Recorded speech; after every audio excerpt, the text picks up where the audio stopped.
Hello बच्चों, how are you. I hope कि आप सब बहुत अच्छे होंगे और खूब मेहनत से पढ़ाई कर रहे होंगे। नीट सर पे आपका स्वागत है और आज हम एक बहुत ही इंटरेस्टिंग और बहुत ही ऑथेंटिक टॉपिक लेके आए हैं इस प्लेटफॉर्म पे। अक्सर स्टूडेंट्स, बहुत सारे स्टूडेंट्स यानी नियरली 70% स्टूडेंट्स इस टॉपिक में प्रॉब्लम फेस करते हैं, कंफ्यूज रहते हैं, क्योंकि यहाँ पे जो कॉन्सेप्ट बनता है और प्रॉब्लम आते हैं वो डायरेक्शन को लेके रहते हैं। इसलिए अक्सर बच्चे इसमें परेशान रहते हैं। तो इसलिए हम लोगों ने इस टॉपिक को सिलेक्ट किया है ताकि आपके प्रॉब्लम को सॉर्ट आउट किया जाए और आपका रास्ता आसान कर दिया जाए। तो आइए सीखते हैं फ्लेमिंग्स लेफ्ट हैंड रूल। सबसे पहला सवाल यह है कि ये रूल किस पर्पस के लिए अप्लाई होता है। बच्चों, आप जानते हैं कि जब कोई चार्ज पार्टिकल जैसे प्रोटॉन, इलेक्ट्रॉन, आयन, कोई भी चार्ज पार्टिकल जब मैग्नेटिक फील्ड में मूव करता है तो उस पर एक फोर्स एक्ट करता है। उस फोर्स को हम लोग कहते हैं मैग्नेटिक फोर्स। क्या कहते हैं? Magnetic force. जब कोई चार्ज पार्टिकल मैग्नेटिक फील्ड में मूव करता है तो आप जानते हैं कि उस पर एक फोर्स एक्ट करता है और उस फोर्स को हम लोग कहते हैं मैग्नेटिक फोर्स। आप ये भी जानते हैं कि फोर्स एक वेक्टर क्वांटिटी है। तो अक्सर ये पूछा जाता है कि मैग्नेटिक फील्ड के अंदर कोई चार्ज अगर इस डायरेक्शन में मूव कर रहा है, इस डायरेक्शन में जा रहा है इतनी वेलोसिटी से, तो बताइए उस पे जो मैग्नेटिक फोर्स एक्ट करेगा उस मैग्नेटिक फोर्स का डायरेक्शन क्या होगा। यहाँ पर तीन बातें आपको ध्यान में रखनी है। एक तो मैग्नेटिक फील्ड, एक वेलोसिटी और एक फोर्स। बच्चों, आपको पता है कि ये तीनों ही वेक्टर्स हैं। अगर इसमें से कोई भी दो वेक्टर हमको मालूम है, यानी किसी भी दो वेक्टर का डायरेक्शन हमें पता है, तो तीसरे वेक्टर का डायरेक्शन हम कैसे बताएंगे? ये हमें सीखना पड़ेगा एक रूल के ज़रिए जिसको कहा जाता है फ्लेमिंग्स लेफ्ट हैंड रूल। बच्चों, सारे इंसानों के पास बायां हाथ तो होता ही है। आपके पास भी है, मेरे पास भी है। अपने बाएं हाथ को इस तरह से स्ट्रेच कर लीजिए ताकि समझने में आपको आसानी हो। ये रूल बहुत ही आसान है, बहुत ही आसान है और प्रॉब्लम के लिए तो और भी ज़्यादा अच्छे टूल की तरह काम करता है। आइए इसको सीखते हैं। ये कहता क्या है? ये कहता है कि बाएं हाथ की तीन अंगुलियों को अगर एक दूसरे के साथ परपेंडिकुलर रखा जाए, इस तरह से कि फोर फिंगर मैग्नेटिक फील्ड का डायरेक्शन बताता हो, मिडिल फिंगर वेलोसिटी का डायरेक्शन शो करता हो, तो ये थंब फोर्स का डायरेक्शन शो करेगा। I am repeating again so that you may be clear. See, if we stretch the three fingers of our left hand in such a way that they are perpendicular to each other, in such a way that four finger points direction of magnetic field, middle finger points direction of velocity, then thumb will show the direction of force, right? Listen again. In short, forefinger magnetic field, middle finger velocity, then thumb force.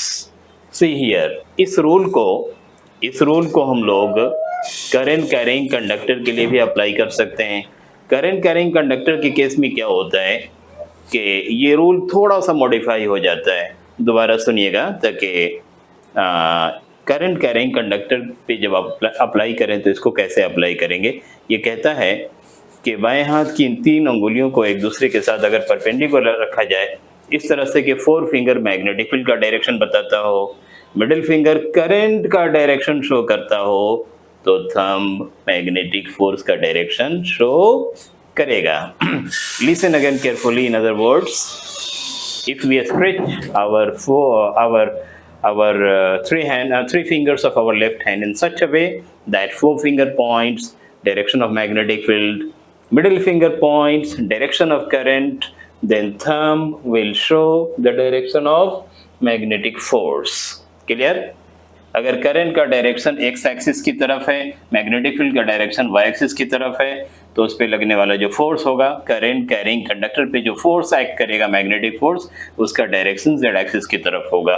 अगर हम moving charge के लिए इसको apply करना चाहते हैं, magnetic field में अगर कोई चार्ज जा रहा है, ट्रेवल कर रहा है, रन कर रहा है, मूव कर रहा है, उस पर मैग्नेटिक फोर्स का डायरेक्शन क्या होगा इसे बताना चाहते हैं, तो ये लॉ कहता है कि अगर मैग्नेटिक फील्ड का डायरेक्शन y एक्सिस की तरफ है, वेलोसिटी का डायरेक्शन x एक्सिस की तरफ है, तो मैग्नेटिक फोर्स का डायरेक्शन z एक्सिस की तरफ होगा। क्लियर? अब हम लोग आगे बढ़ते हैं। Yes, if four finger points direction of magnetic field, middle finger points direction of velocity, then thumb will show the direction of force. In case of current carrying conductor, if forefinger points direction of magnetic field, middle finger points direction of current, then thumb will show the direction of force. बच्चों, एक छोटा सा सवाल, एक बहुत ही अच्छा सा सवाल जो प्रैक्टिकल है और अक्सर नीट के एग्जाम में इस पे क्वेश्चन बनते रहते हैं और पूछे जाते रहते हैं। उस सवाल पे ज़रा ध्यान दीजिए, उस क्वेश्चन पे ज़रा ध्यान दीजिए। एक स्पेस है, इस स्पेस में एक यूनिफॉर्म मैग्नेटिक फील्ड है। उस मैग्नेटिक फील्ड का मैग्नीट्यूड है b और उसका डायरेक्शन है नॉर्मली इनवर्ड। अब इस स्पेस के अंदर, इस चैम्बर के अंदर, इस मैग्नेटिक फील्ड के अंदर एक पॉजिटिव चार्ज को हम प्रोजेक्ट करते हैं हॉरिजॉन्टल डायरेक्शन में, और at the time of projection उसको एक वेलोसिटी देते हैं। वो वेलोसिटी है फॉर एग्जांपल v।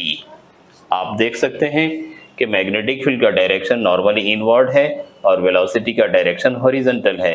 सवाल ये पूछा जा रहा है कि इस केस में डायरेक्शन ऑफ फोर्स क्या होगा। Direction of magnetic force